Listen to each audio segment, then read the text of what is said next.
to bed. Hey everybody, it's me, Rick Acosta, the Dodger Card Collector, coming to you with another video.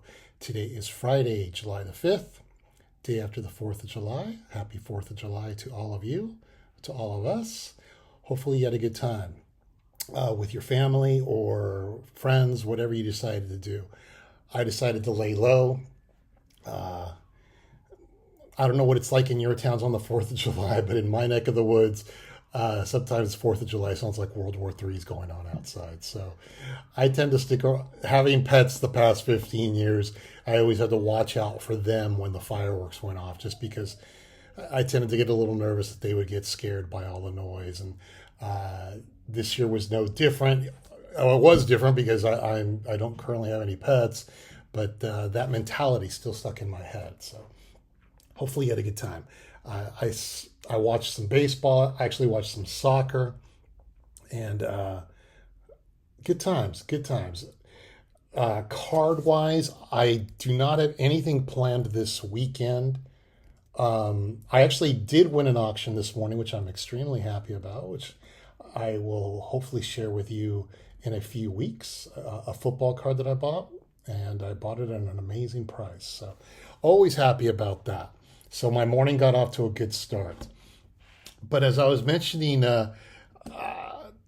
things have been slower on the card end, probably because my want list is getting lower, and I'm focused more on trying to finish particular sets.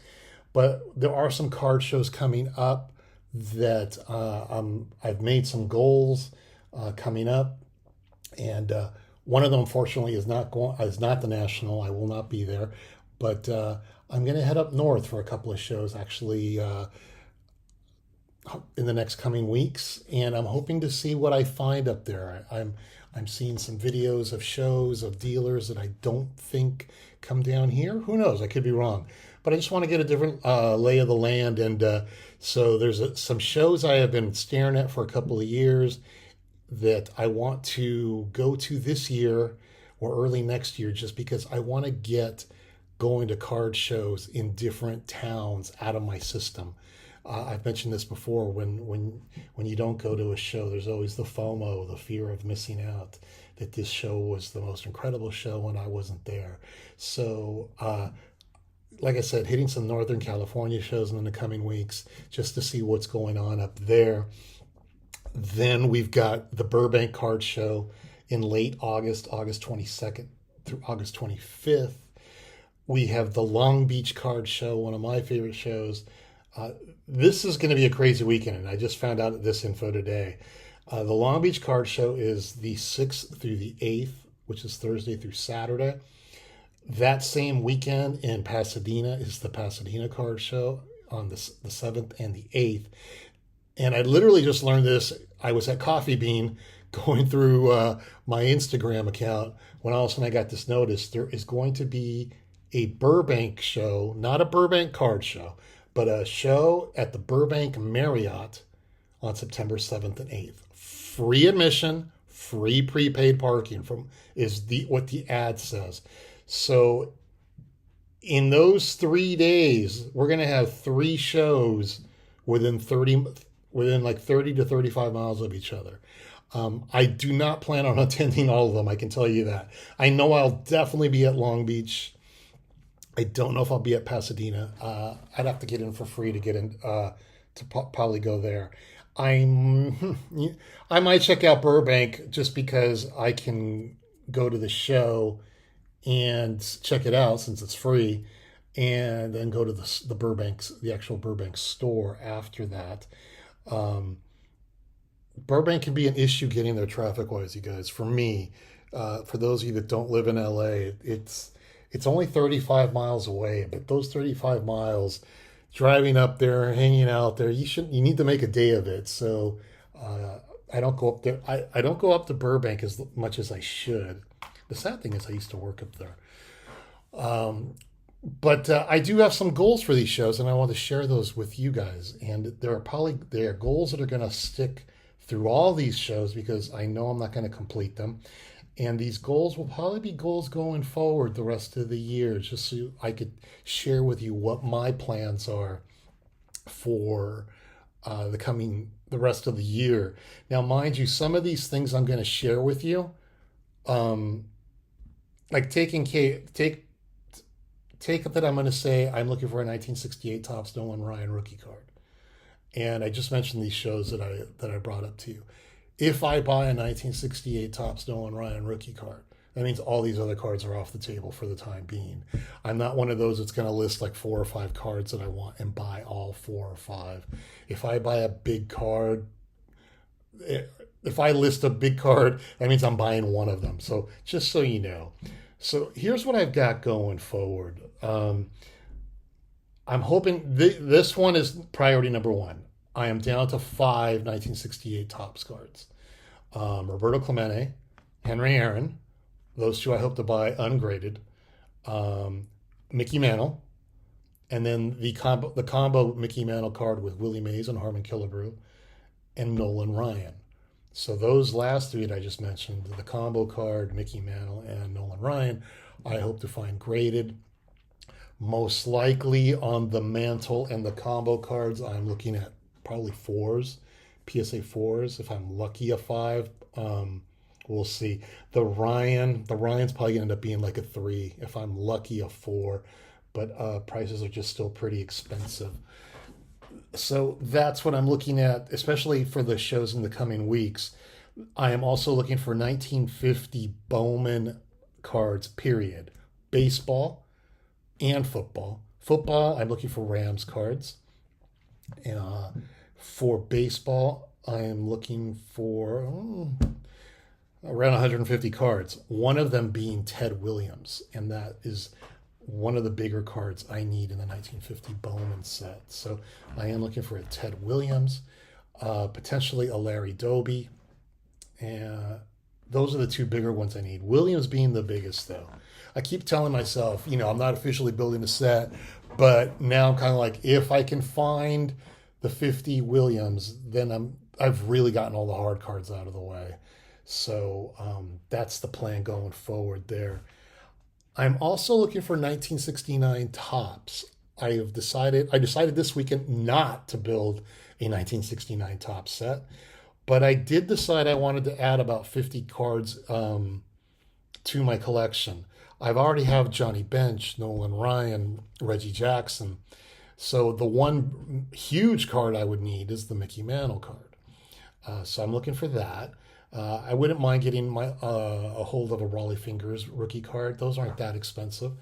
And from there, it would be just some like subsets. Like I really like the World Series cards from that year, and I really like the All-Star subset. So I'm looking at buying those, potentially picking up some high numbers. Guys like Bobby Bonds and Joe Rudy, some rookie cards like Earl Weaver and Bobby Cox. So I've made there's a Jerry Koosman card that I like. I'm looking at roughly 50 cards that I've actually hand picked that I want to find. So that's something I have going forward. And then my last goal, and let's see what happens here. This is a goal that's I don't know if it'll ever happen, but I'm kind of starting to think about it. I would like to see if I could get my hands on a 1967 Topps Tom Seaver rookie. And if I get the Seaver rookie, then I can get the Rod Carew rookie. And if I do that, and I don't know if I ever will, but if I do that, I will probably start building a 1967 set. Just because for me, I always liked the 1965 set the most. Of all the 60s sets, I liked the 1965 set. And it was the year I was born. So I built that set. Loved the 63 set. The 1963 set I think is phenomenal. You all know I just finished that set. So those are the two that stood out. But there was a third one that stood out, and that's always been 1967. And I've always looked at that set with admiration, but also, especially going back to my childhood days, there was Tom Seaver, there was Rod Carew, and there was Brooks Robinson. That 67 Brooks Robinson card was outrageously expensive back then. It's still not cheap. It's a high number, but luckily I did buy that card in a 2.5 a few years ago. But I never really looked at finishing that set just because I also don't have any sets. I have sets with high numbers, 1963, 1965, 1968, 1970 through 72. But none of those ones that you hear about, like 1961, 1966, 1967. So there's a side of me that would like, I'm kind of building a 1961 high number set, but that's going really slow and it's not really a priority at the moment. So we'll see what happens, but I'm thinking about maybe building a 1967 set. But that won't be for a while because I have to admit, you guys, I'm kind of, I wouldn't say burning out, but I'd like to try something different. I think I caught kind of a fever when I bought those 41 play ball cards, and I'm looking more at cards from like 1930s, and I do like the 1950 Bowmans, so I like the artwork on those. So we'll see what's going to happen going forward. What do we got going today? I wanted to talk to you about milestones. Milestones in baseball especially are huge. We always hear about milestones. 3,000 hits, 500 home runs. If you're a pitcher, 300 victories. All those are automatic tickets to Cooperstown. Well, maybe not the 500 home runs anymore because of the whole steroid era. But baseball is a game full of milestones. Baseball is a game where we keep stats. As a Dodger fan, I've been complaining about the Dodgers the past couple of weeks because they have lost their last two series and they're starting to lose two. They used to always win 2 out of 3 in a series. Now they're losing 2 out of 3 in a series. And those are things people think about. And I was thinking about that for the Dodgers, but I didn't realize that right now, as I'm filming this, is the Yankees, I guess, are in the middle of a really bad slump. And Aaron Judge's personal coach went off on the Yankees, something along those lines. But everybody's got a team that they're going. My team's on a 12. The Astros have won 12 of 14. So there are people talking about that. People will talk about how many World Series the Yankees have won. Well, Oakland A's fans will say we won 3 consecutive 1972 through 1974 World Series wise. People talk about how many Cy Young Awards Roger Clemens won. All those things. Baseball is very much about numbers. So I had a moment. And I'm going to show you the card the one pickup I have from the past few weeks is my 400th graded card. Now, some of you might go, 400, what's the big deal? And you're absolutely right. When I first came on YouTube, I made a list of goals that I wanted for my collection. And I saw some people out there who had amazing graded cards. And I remember thinking, well, this is, I want to build these sets. I want to do these Dodger things. And I said I would like to have 300 to 400 graded cards. Well, now that I've hit 400, I'm like, well, I still got room for maybe 100 more graded cards. So I wanted to talk to you about my collection in regards to milestones. So I'm going to show you some cards that I've picked up over the years that I consider milestones.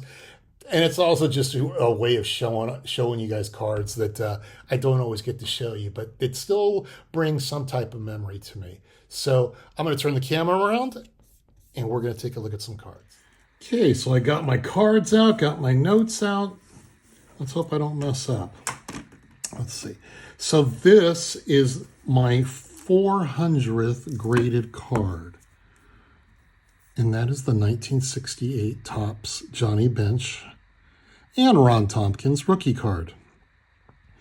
And this is one of the 68 cards I needed. I was down to 6. Now I'm down to 5. And this was the first time, and I'll probably tell you guys more about it when I finish the 68 set. This was probably the first card that I bought that actually got me excited to think that I'm about to finish this set. Like I said, it's a long story, but I'll delve into that in another episode. But here's 1968 Johnny Bench, the 400th graded card. Now, some of you might say that's a lot. Trust me, I personally know people that have 8 to 10 times more graded cards than I do. So 400 is minuscule compared to a lot of people on here. But I thought it was a milestone worth covering. So since I'm showing you the 400th, I'm going to show you the first graded card I ever owned. And that is a 1957 Topps Duke Snider SGC card. I would say about 20, no, still in the late 1990s, I was buying Dodger cards all over the place. I would just buy random boxes. They would say, oh, 500 Dodger cards, 200 Dodger cards. And I bought this very large box. I want to say at least 1,500 to 2,000 from somebody. And this card was thrown in there, graded. So that's the first one I have from 1957. Now, I've been collecting since April of 1973. I cannot tell you the first cards I bought, but I can show you two of the cards I bought the very first day I collected cards, because I bought, seriously, that first day, I think I bought 5 packs. And I know these two guys were in there. Ironically, both catchers. Steve Yeager, longtime catcher of the Dodgers, and Ed Herman. Ed Herman, I do remember when I tore open a pack, one of the first 5 packs, he was the first card. I do have that memory. Yeager is somewhere in those first 50 cards. Back then, there were 10 cards in a pack. So these are two of the cards I bought the very first day I bought baseball cards. The Yeager, by the way, for Dodger fans, that one's a little bit more expensive. One, that's his rookie, but two, he always wore number 7, but in this rookie card, I believe he's wearing number 41. So that's Steve Yeager and Ed Herman. Those are the first two. I'll say those are the first 2 cards I ever bought. Now let's go through some last things. Last card from the 1970 top set. That's Doc Ellis. We always think our last card is going to be the most huge card in the set. And sometimes that's true. In my case, it isn't always true. And in 1970, it was Doc Ellis. And also, the one thing I should note is not only is Doc Ellis the last card I bought for the 1970 set, this was also the last card I ever bought from the decade of the 1970s, because I have all the 70s sets, and this was the last one I completed. So that's Doc Ellis from 1970. Check out Mike, the history collector, by the way. He has a really good video about the day that Doc Ellis pitched a no-hitter on cocaine. Or was it marijuana? I think it's cocaine. I went to the very first National in 1980. And while this was not the first card I bought at a National, I did buy this card that day. And that's a 1952 Topps Bobby Shantz. I bought it for $1. And I remember I bought it just because I remember at this point I was working a lot. I was in the quantity, and I wanted one card from every Topps set. And from having the 1975 Topps MVP subset, I knew that Bobby Shantz was the 1952 MVP. So I saw this and I bought it for $1. Looking back on it, I kind of wish Mickey Mantle had won the MVP that year, because maybe I would have looked for him that day. But I probably wouldn't own the card, to be honest with you. But so that's Bobby Shantz. Oops, just dropped that one. Going again to my last card. The last card I needed from the 1965 Topps set, and that's Pete Rose. I honestly didn't think it would be Rose. I thought it would be a guy like Mays or Mal or Aaron, one of the rookies, but Pete Rose turned out to be the feistiest to get to find. And I think it's probably because I was looking for it ungraded, and sometimes it's harder to find cards ungraded than it is graded. So that is the last card I needed from the 1965 set. That's Pete Rose. My first ever Mickey Mantle card from that same year. 1965 Topps Mickey Mantle in a 4.5. This was a card I honestly never thought I would own. I was already very well aware how difficult and how expensive Mickey Mantle cards were. And I remember telling myself, just buy this card. Just buy this one Mickey Mantle card, and you'll never have to buy another Mickey Mantle card again. Famous last words. I have several. I will never have the complete. I've only got, I would say maybe 5 or 6 Mantles, maybe 7 at the most. But this is my very first Mickey Mantle card, the 1965 Topps. Going back to the theme of last, the last card from the 1957 set is Brooks Robinson. This one, God, I can't even tell you anymore what my second to last card was, but this one, I got really picky when I was looking for this one, just because for some reason the background and Brooksy's face always looked like they matched, and for some reason it annoyed me, and I kept thinking I couldn't find a clean card of it, when in reality it was just the background and the face, and Brooks's face are basically the same color. But this is a great card. This is a great set. I was ecstatic when I finished it. So that's the 1957 Topps Brooks Robinson. The last card to finish the 1953 set was Satchel Page. This was a hard set, just because I was kind of delving into waters I didn't really know of. When I finished the 1965 set, I had already started the 1953 set. I said, I really want one really old vintage set from the 50s. And I thought about 56, which is a brilliant set. But then sometimes when I looked at the 1956 cards, I kept noticing the same faces that were used in 1955 and 1954 cards. And 55 was too small of a set. And for some reason, I don't know why I didn't think of 54, but I really liked the artwork on 53, and that was probably what swayed me into starting the 1953 set. I will say the 1953 set is honestly the pride and joy of my collection. Loved working on this set. It's a great set to look at. It's a great set to show off. So that is my Satchel Page card. And if going backwards to 1953 wasn't enough, my last card of the 1941 play ball set is George Case. Here was a case where I had finished the 53 set. I wanted to try something different. I wanted a completely graded set, and I wanted to do something just a little different pre-war. And I really always liked the play ball cards, because once I bought the 53 Mantle and the 53 Maze, I had an attitude of, boy, I'd really like to get a Joe DiMaggio card. And that's and then I had the 41 play ball Pee Wee rookie. So I decided, let's try and start a 41 play ball set. And surprisingly, this guy was the last one.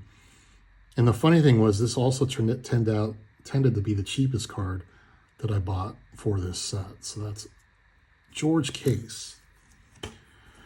Okay, 3 more here. This one, you guys are going to think I'm weird. This is the 20,000th card in my collection. Now, again, some of you might say, what? I don't have that many cards. Some of you might say, wow, 20,000 is a lot of cards. But this 1963 Topps Harvey Haddix is the 20,000th. I know there are guys on here that have hundreds of thousands, millions of cards, and I'm being honest about that. I always try to keep my collecting down. I don't want hundreds of thousands of cards all over the house. At this current moment, I have roughly 22,000 cards. By the time I'm done or have left this world, I probably won't have more than 24 or 25,000 cards, and I'd like to keep it that way. And in regards to how did I know this was the 20,000th? I'm pretty detailed when it comes to inventorying my cards, and I use the TCDB website, trading card database. And I always look at my numbers every time I input a card. Then I go, okay, I need 3 more 1963 cards, but how many cards do I have in my collection? And actually, when I was working on the 1963 set, which I started about a year ago, I was somewhere in the high 19,000s. And I kept watching, and at one point I bought, let's say I needed 25 more cards to make 20,000. I bought, let's say, 50 cards. And when I was putting them in, doing the inventory in TCDB, I put the cards in numerical order. And when I put them in numerical order, Harvey Haddix became the 20,000th card in my collection. No big ceremony, nothing like that. But so that is card number 20,000. The first expensive card I bought as a kid, the 1957 Topps Bob Clemente. In 1980, I received an allowance of $10 a week, which was to pay for my lunch at school. And I ran into a classmate who I knew was selling cards, and he had this card, and I bought it for $10. Eventually, I did trade that card for something else, but that's a story for another program. But this was the 57 Topps Roberto Clemente is the first expensive card I ever bought. As a child, I should say, for $10. And my last card is the first expensive card I bought as an adult. And that would be Sandy Koufax, obviously. You guys know this. This is the first dream card for me. I will go on record and say I think I paid $425 for this at South Base Sports Cards in Lomita, California. I would say about 7 or 8 years ago. And for me, spending $425 on a card was outrageous. Luckily, Ian, the owner, what a sweet guy he is, he allowed me to pay installments. So I think I had 30 to 60 days to pay the card. So every pay period, I'd walk in with $100. And finally, like after the fourth time I paid, he let me take the card. So that is my first expensive card as an adult, and that's Sandy Koufax. But if you happen to stick around this long, you guys, thanks so much for hanging out with me. Have a wonderful weekend, and we'll talk to you guys soon. It's a beautiful day for